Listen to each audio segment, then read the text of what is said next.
सो ये रहे आपके major 1, major 2 and minor third same political science के PYQs। पहला जो हम पेपर डिस्कस करने वाले हैं वो हम मेजर 1 को डिस्कस करेंगे, जिसके अंदर वेस्टर्न पॉलिटिकल थॉट जो हमारा कोर्स टाइटल है, ये सब्जेक्ट टाइटल है। यहाँ पे जो क्वेश्चंस पूछे जाते हैं वो 2 सेक्शंस के अंदर पूछे जाते हैं। जो सेक्शन ए है, यहाँ पे 4 क्वेश्चंस आपको देखने को मिलते हैं जो कि शॉर्ट आंसर टाइप क्वेश्चन होते हैं, 200 से लेकर 250 वर्ड में लिखने होते हैं और आपको ये जो क्वेश्चंस हैं वो 3 मार्क्स के देखने को मिलते हैं। सेक्शन बी की अगर हम बात करें तो यहाँ पे हमें 8 लॉन्ग आंसर्स देखने को मिलते हैं। इसमें से आपको 4 क्वेश्चन जो है वो अटेम्प्ट करने होते हैं एंड हर एक यूनिट से आपको 2 क्वेश्चंस देखने को मिलते हैं एंड इन क्वेश्चंस में से आपको 12 मार्क्स का हर एक क्वेश्चन देखने को मिल जाएगा। इसमें से आपको 4 अटेम्प्ट करने होते हैं। सेक्शन ए के अंदर आपको 4 क्वेश्चंस देखने को मिल जाएंगे। पहला क्वेश्चन एरिस्टोटल का आइडिया ऑफ फैमिली को लेके पूछा गया है। सेकंड क्वेश्चन में जो स्लेवरी का कंसेप्ट दिया था ऑगस्टीन ने, वो पूछा गया है एंड जो मैकियावेली का स्टेट क्राफ्ट के ऊपर क्या व्यू पॉइंट है वो पूछा गया है एंड जो मिल का लिबर्टी ऑफ एक्शन है ये पूछा गया है। तो हमने इन सभी को डिस्कस किया हुआ है, लेकिन मैं आपको एक ब्रीफ इंट्रोडक्शन दे देता हूँ कि जो लिबर्टी ऑफ एक्शन है, यहाँ पे सेल्फ रिगार्डिंग और अदर रिगार्डिंग एक्शंस की बात की जाती है।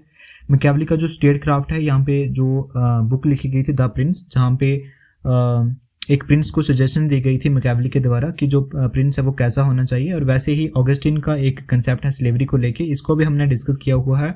अगर आपको इसके नोट्स या लेक्चर चाहिए तो आप टेलीग्राम चैनल को ज्वाइन कर सकते हैं। एंड जो एरिस्टोटल का आइडिया फैमिली है ये भी हमने डिस्कस किया था। अगर लॉन्ग आंसर की अगर मैं बात करूं तो जो 12 नंबर के क्वेश्चन हैं उसमें से पहला क्वेश्चन जो पूछा गया है प्लेटो की आइडियल स्टेट को लेके पूछा गया है कि जो आइडियल स्टेट के बारे में प्लेटो ने कहा था उसको एक्सप्लेन कीजिए और क्रिटिकली एवेल्युएट कीजिए। ठीक है, तो क्रिटिकली एवेल्युएट ये जो वर्ड है इसको ध्यान में रखते हुए इस क्वेश्चन को अटेम्प्ट करना। एंड जो कंसेप्ट है स्लेवरी का जो कि एरिस्टोटल के द्वारा दिया गया है उसको पूछा गया है इसके आर में। सेकेंड यूनिट की अगर मैं बात करूं तो जहाँ पे ऑगस्टीन का प्रॉपर्टी का कंसेप्ट पूछा गया है, इसके ऊपर आप डिटेल अकाउंट बताइए। ये भी हमने डिस्कस किया हुआ है, अगर आपने नहीं देखा है तो आप जाके चेकआउट कर सकते हो। एंड आपको इसके नोट्स चाहिए तो आप टेलीग्राम चैनल को ज्वाइन कर सकते हो। इसका जो 4th क्वेश्चन है जो कि इसका आर है वो सिंथेसिस ऑफ क्रिश्चियनिटी को लेके पूछा गया है, जो कि थॉमस एक्विन का एक कंसेप्ट है। तो इसके भी नोट्स हमारे चैनल के ऊपर ऑलरेडी अपलोडेड हैं। तो मॉन्टेस्क्यू का व्यू की अगर हम बात करें फॉर्म्स ऑफ स्टेट को लेके, उसको एनालाइज करो, ये भी 12 नंबर का क्वेश्चन पूछा गया है। एंड रेनेसेंस क्या होता है एंड उसका क्या इम्पैक्ट रहा है मैकियावेली के ऊपर, तो ये भी बहुत अच्छे तरीके से हमने डिस्कस किया हुआ है। और हम 4th यूनिट की अगर मैं बात करूं तो 4th यूनिट में जो मार्क्सिन की मेथोडोलॉजी है, मतलब कि जो कार्ल मार्क्स की मेथोडोलॉजी है, पर्टिकुलरली जो हिस्टोरिकल मटेरियलिज्म को लेके, उसको एक्सप्लेन करो, तो ये भी हमने डिस्कस किया हुआ है। एंड जो JS मिल का कंसेप्ट है जेंडर इक्वलिटी को लेके, जहाँ पे वो वुमेन्स के राइट्स की भी बात करता है और वुमेन्स की पार्टिसिपेशन की भी बात करता है जो पॉलिटिकल अफेयर्स के अंदर, तो इसको भी हमने डिस्कस किया हुआ। अगर आपने ये नहीं देखे तो आप जाके चेकआउट कर सकते हो, टेलीग्राम चैनल के अंदर आपको इसके नोट्स मिल जाएंगे।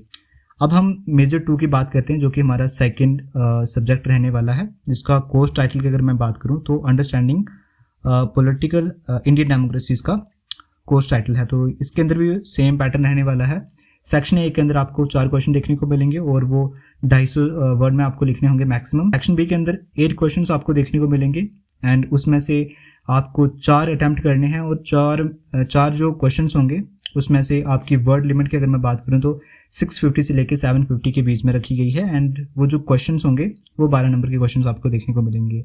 एंड इसके नोट्स जो होंगे वो हमने ऑलरेडी चैनल के ऊपर अपलोड कर दिए हैं विद रिगार्ड्स टू जो वर्ड लिमिट बताई गई है एग्जामिनर्स के द्वारा। तो सेक्शन ए के अंदर जो क्वेश्चन दिए गए हैं वो कंसेप्ट ऑफ पॉलिटिकल एलीट को पूछा गया है, जो कि हमने बहुत अच्छे तरीके से डिस्कस किया है। ये जो टॉपिक है कंसेप्ट ऑफ पॉलिटिकल एलीट, ये 2.4 टॉपिक है। एंड सिविल सोसाइटी का क्या मतलब है, ग्रास रूट डेमोक्रेसी को अंडरस्टैंड करवाइए जो कि पंचायती राज होगा। एंड उसके बाद जो कोलिशन पॉलिटिक्स है उससे आप क्या समझते हो उसको एक्सप्लेन करो। ठीक है, तो कोलिशन पॉलिटिक्स भी यहाँ पे पूछी गई है। सेक्शन बी की अगर मैं बात करूँ, सेक्शन बी में आपको 4 क्वेश्चन अटेम्प्ट करने हैं। आपको यहाँ पे 8 क्वेश्चन पूछे जाएंगे। यूनिट फर्स्ट की बात करूँ तो यहाँ पे एवोल्यूशन पूछा गया है इंडियन डेमोक्रेसी का with special reference to the colonial perspective. तो जो आपका 1.1 टॉपिक है वो डायरेक्टली यहाँ पे पूछ दिया गया है। इसका और की अगर मैं बात करूँ तो किस तरीके से एवोल्यूशन हुआ इंडियन डेमोक्रेसी का कंपैरेटिव पर्सपेक्टिव में बताना है यूके के साथ, तो ये भी हमने डिस्कस किया है। सेकेंड यूनिट की अगर मैं बात करूं तो किस तरीके की डेमोक्रेसी जो थी हमें देखने को मिली नेहरूवियन एरा के अंदर, तो ये भी बहुत अच्छे तरीके से हमने डिस्कस किया है। क्या रोल रहा है पॉलिटिकल एलिट का इंडियन डेमोक्रेसी के अंदर, तो ये 3 नंबर का क्वेश्चन यहाँ पे पूछ दिया गया है और 12 नंबर का भी 12 मार्क्स का भी ये क्वेश्चन पूछ दिया गया है। थर्ड यूनिट की अगर मैं बात करूँ तो यहाँ पे ये पूछा गया है कि जो इंडियन डेमोक्रेसी है वो उसकी फंक्शनिंग को एनालाइज करो लिबरल कॉन्टेक्स्ट के अंदर, न्यू लिबरल कॉन्टेक्स्ट के अंदर। तो इसको हमने अभी डिस्कस किया हुआ है कि जहाँ पे जो इंडियन डेमोक्रेसी है उसके ऊपर क्या इम्पैक्ट रहा है न्यू लिबरलिज्म का। तो ये टॉपिक आपको देखने को मिलेगा 3.1 के अंदर।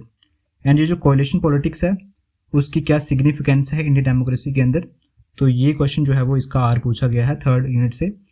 फोर्थ यूनिट की अगर मैं बात करूं तो यहाँ पे नक्सलिज्म के ऊपर क्वेश्चन पूछा गया है कि क्या इम्पैक्ट रहा है नक्सलाइट की जो मूवमेंट थी इंडियन डेमोक्रेसी के ऊपर, और उसके बाद जो मीडिया का क्या रोल है इंडियन डेमोक्रेसी के अंदर, ये जो क्वेश्चन है इसके अंदर पूछा गया है। इसी के साथ हमारा जो मेजर 1 एंड मेजर 2 जो सब्जेक्ट्स हैं उनके PYQs हमने डिस्कस कर लिए। ये जो मेजर 2 है ये आपका माइनर भी है, तो आप यहाँ से इसको देख सकते हो कि कौन कौन से ऐसे क्वेश्चंस जो हैं वो पूछे गए हैं PYQs के अंदर और कौन कौन से ऐसे क्वेश्चंस हैं जो कि इंपॉर्टेंट हैं।